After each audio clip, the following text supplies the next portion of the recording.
I'm going to say number one is Justin Fields, the presumed starting quarterback. The biggest splash that they made, one that I don't think shocked any of us. I think the full expectation is and should be there really won't be a quarterback battle in camp. He'll be the starter. Tyrod will be the backup. I'm sure we'll see Tyrod at some point, whether it's due to some inconsistency for Fields or he gets banged up with how much he runs. But I think most Jet fans are relatively optimistic that with Angstrand and with some of the stuff Fields could do with his legs, with Brees Hall and Braylon Allen and the four linemen you have, that there's a version of this that could work, at least for a year or two, and maybe it turns into something bigger than that. But I think of the options they had, this made the most sense, and it's been a generally well-received move. Andre Sisco at safety, I think it's kind of like the consensus non-Fields favorite signing. I think for good reason. Big need.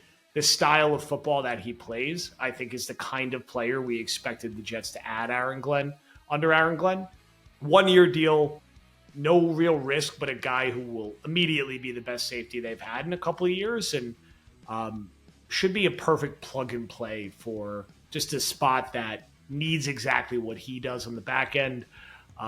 For three, and again, I'm going based on what I think the biggest impact is going to be, not necessarily positive or negative impact. Brandon Stevens playing in the secondary at corner, probably not safety. We had a fun 18 seconds where he thought he was playing safety, and then I think the Jets saw us tweeting about it and immediately readjusted him back to corner. I don't know. I think 90% of me thinks he's going to play corner. 10% of me thinks we're going to see him at safety at some point, maybe in certain packages.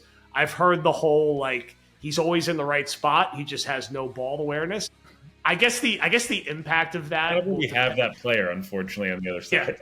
Yeah, we've seen that. That could be among the most frustrating things to watch. So I'm kind of buckle up for watching this guy. That being said, if the Jets are going to travel Sauce a good amount and maybe use him in different ways,